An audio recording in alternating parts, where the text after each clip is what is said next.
Moi, c'est Madame Diouf, Rokhaya Sy, sous-préfet de l'arrondissement de Jaxaay. Merci beaucoup. C'est vrai, nous sommes là aujourd'hui pour le CLD préparation du Gamou Jaxaay que Bayam a l'honneur vraiment d'organiser chaque année. Et pour cette année 2024, c'est la 11e édition. Le comité d'organisation a fait l'expression des besoins par rapport à une bonne organisation de ce Gamou. Et comme vous l'avez suivi avec moi-même, tous les services compétents ont vraiment répondu par rapport à cette expression besoin. Et on note un engagement fort de l'ensemble des services. Et tout cela sera suivi bien sûr par le sous-préfet pour une bonne organisation de cette édition 2024.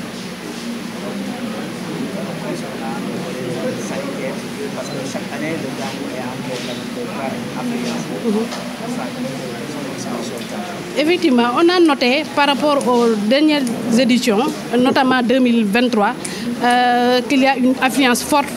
par rapport à la présence de la population, des riverains et d'autres Sénégalais de la diaspora qui viennent même participer à ce Gamou-là. Compte tenu de cela aussi, des dispositions sanitaires sont prises pour que vraiment qu'il n'y ait pas de difficultés, notamment lors des 3 jours. Il faut noter la particularité de cette activité. D'habitude, les gens organisent un Gamou pour une journée, mais la particularité du Gamou de Jaxaay, c'est ça démarre le jeudi jusqu'au samedi, ce qui veut dire qu'il faudra un dispositif sécuritaire spécifique, sanitaire aussi. Tous les aspects qui ont été soulevés, vraiment, on compte prendre toutes les dispositions nécessaires pour accompagner l'organisation de cet événement religieux. Oui, oui. En fait, les organisateurs n'ont pas posé de problème par rapport à l'hébergement. J'en déduis que donc il n'y a pas eu de difficulté. Ils ne nous ont pas fait part de difficulté par rapport à l'hébergement. Mais compte tenu de cette réunion que nous avons eue, au cours de la préparation aussi, s'il y a d'autres difficultés qui se sont signalées, nous n'hésiterons pas à prendre les dispositions qui vont s'imposer. Waaw nga dëgg tey dañoo ñëwoon pour waxtaane préparation gàmmu bi nga xam ne moo ngi war a am gàmmu Jaxaay ñu war koo def le 9 novembre bii di ñëw. Comité d'organisation bi nga xam ne moo yore gàmmu bi ñoom wax nañu seen bëgg-bëgg ak nuñ ko bëggee ak nuñ koy xaaree waaye it service yi nga xam ne ñoo fi teewal état ñoo ñëpp ku ci nekk pàcc bi nga xam ne moom lañ la dénk yow wax nga li nga xam ne moom la comité d'organisation wax lan nga ci fas yéene taxaw ba fexe bi yenn yi nga xam ne ay problème la ñu mun koo résoudre. Vraiment on a noté nañu engagement maanaam service yëpp ku ci nekk takku nga taxaw ne li nga defoon daaw di nga def lu ko ëpp pour gàmmu bi vraiment ñu mun cee am ndam bi nga xam ne moom lay xaar parce que ndam boobu delluwul ci lenn loolu ci askan wi. Gamou bi nag dafa am lu ci particulier nañ ko wax parce que dañ koy commencer jeudi vendredi ba samedi mu am randonnée pédestre ñun ñëpp xam nañ ni ñëpp soxla nañu def sport benn mais ci def sport boobu aussi dinañ ci boole wax mbiru santé wér-gu-yaram beneen bi aussi am na consultation gratuite am na don de sang mu doon ay action yoo xam ne population dañ ko soxla te dañuy faral di gis population sax ñooy daw pour wutal seen bopp loolu mais kilifa gi nga xam ne mooy organiser Gamou bi di Gamou Jaxaay muy Bayam mu am ci taxawaay bu am solo moom buy def Gamou mu fexe ba ñu am don de sang mais mu am consultation gratuite kon loolu bu ko defee nag ñun dañ jàpp ne état la mairie ñun ñëpp dañoo war a ànd ñëw ak suñu kattan ak li ñu am boole ko moom li nga xam ne moom am na ko déjà te di ko def à la disposition de la population bi nga xam ne ñun ñoom rek lañ koy defal. waaw ci wàllu kaaraange ñoom ñoo ko wax seen bopp vraiment ci taxawaay bi nga xam ne commissariat bu Jaxaay am na ko daaw te commandant corps urbain bu commissariat bu Jaxaay moo firndeel ne lépp loo xam ne defoon nañ ko daaw daañu ko yokk sax. kon ñun suñu xel dal na foofu ci wàllu sécurité lépp loo xam ne état war na ko taxawee rek dina ko taxawee ci côté boobu. macha allahu taala asalaamaaleykum wa rahmatullah mbokk yi ñu ngi leen nuyu baax di leen ziyaara di am kontaante ak mbégte ci CLD bi nii nga xamante ni noonu la demee di gërëm bu baax a baax sous-préfet ci taxawaayam ak adjoint am monsieur le maire commandant ak bépp service technique boo xamante ni ñëw nañ fi. lii ñu fi dégg nag dal na xel. ndax gàmmu gi yàgg nañ koo def ren mooy 10e édition macha allahu taala wax naa ko léegi sama kàddu ku jaay sa fukki maam boo tiimee maamu jàmbur xam lu muy jar commission organisation bi am ci taxawaay bu am solo ci njiital président Papi macha allahu taala ak ñi ko ciy jàppale. gàmmu gi nag nekk gàmmu goo xamante ni dem na ba jéggi dayoo nekkatul Gamou Jaxaay la mais mën nañ ne mbiru Sénégal la parce que gàmmu goo xamante ni dañu ciy rendi plus de 60 nag ay gileem. liñ ciy rend ci ay ginaar mënuñu koo compter xar yi kazalika gàmm goo xamante ni bu jotee waañ yi dañ koy décentraliser Jaxaay ay parcelles la ay unité la unité 17 ñu dugal fa waañ joxe fa diwlin ceeb enveloppe soble pomme de terre ak nag unité 18 kazalika unité 19 noonu lañ koy décentraliser pendant bii passé génnee nañu 23 nag génnee ko joxe ko mu nekk ci ay waañ boog waaw li nga xamante ni moom la ñu bëgg moom mooy Jaxaay léegi dafa naqaree dugg entrée bi dafa naqaree dugg bu ñu sañoon ñu jàppale ñu ci tali yi jàppale ñu ci tali yi dindi ndox mi wàllu éclairage tamit ñu dimbali ñu ci li nga xamante ni mooy seen eau ñoom it bu ñu sañoon ñu jàppale ñu mu yomb ay citerne bu ñu ko mënee am ndax gan yi fu ne la ñuy jógee ay délégation dañuy jógee Maroc dañuy jógee France fu ne la nit ñi di jógee am na ci ñoo xam ne gàmmu gi bu desee 15 jours la ñuy ñëw buñ ñëwee nekk Jaxaay ñooñu buñ sañoon ñu dimbali ñu ci bii passé waxoon nañ monsieur le maire mu dimbali ñu ci wàllu école yi parce que gan yi xajuñu ci kër yi léegi école yi dañuy nekk loo xamante ni ñun dañu koy soxla pendant gàmmu gi pour mën cee dalal yenn gan yi ndax xajuñu ci kër yi loolu tamit bëggoon nañu ku ñu ci dimbali muy loo xamante ni maanaam gàmmu gi moom moo toll noonu parce que Baye Amadou Camara dafa nekk sëriñ boo xam ne day def ay droit am nit nag bu fekkente ne day def ay droit am na droit laaj li nga xamante ni am na droit laaj li nga xam mooy devoir am loolu daal mooy li nga xamante ni moom moo ci nekk. waaw gàmmu gi 3 jours lay doon dina am loo xamante ni wàllu sport la pour wér gu yaram ñi nga xam dañoo am problème mu tànk dina am consultation gratuite boo xam ne day am vendredi am samedi. dina am loo xamante ni maanaam gàmmu gi dafay am loo xamante mooy don de sang dafay am ci gàmmu gi mu nekk loo xamante ni thème bi ñu ngi koy def ci wàllu humanité wàllu nite maanaam nite olof danaan nit ay garabam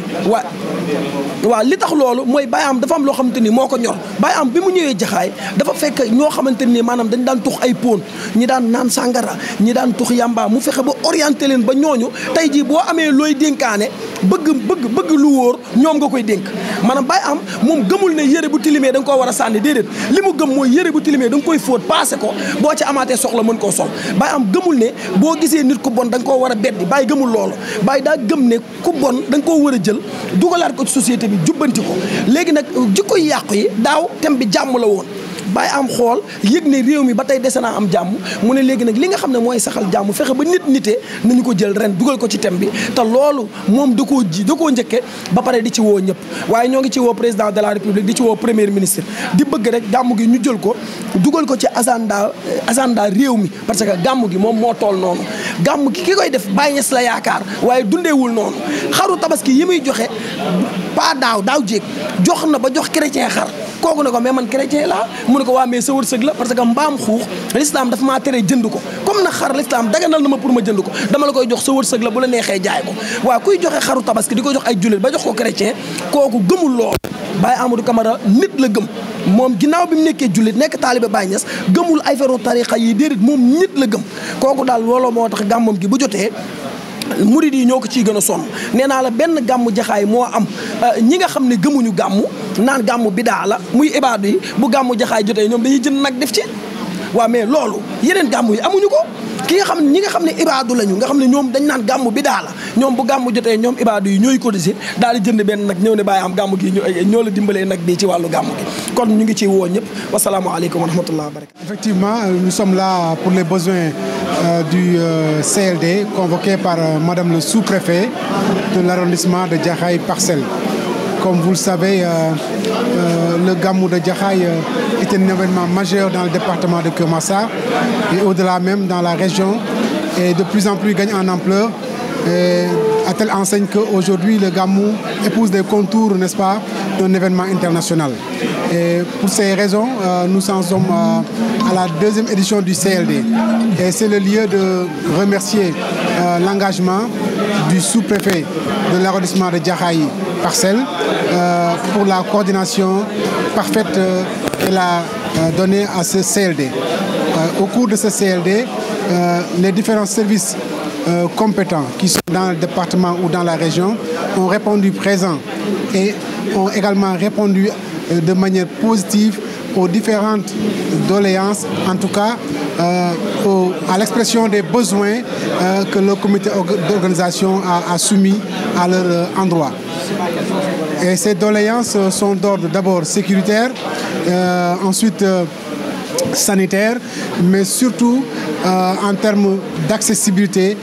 des lieux où se tient le Gamou le 9 novembre prochain. Vous savez, la commune de Jaxaay est certes une commune tampon, une commune carrefour, mais qui rencontre des difficultés en termes d'accès. Et c'est la énième fois qu'on l'évoque. Et aujourd'hui, nous sommes convaincus que ces doléances ne sont pas tombées dans l'oreille de sourds, parce que Madame le sous-préfet, ici présent, et l'ensemble des services remonteront l'information pour que des solutions soient apportées à ces différents problèmes. Maintenant, sur le plan sécuritaire, c'est le lieu de remercier l'engagement du commissariat de Jaxaay qui de tout le temps accompagne l'organisation de ce gamou, mais au-delà, de façon continue et de façon durable, le commissariat de Jaxaay fait un travail remarquable dans un quartier un peu complexe de ce point de vue en termes de sécurité. Oui, effectivement, de plus en plus le gamou gagne en ampleur et que en tout cas des dispositions avaient été prises l'année dernière. Aujourd'hui, cette année également, nous pensons qu'avec l'implication de ces autorités et particulièrement le maire de Jaxaay, nous pensons que vraiment des solutions seront apportées parce que il faut quand même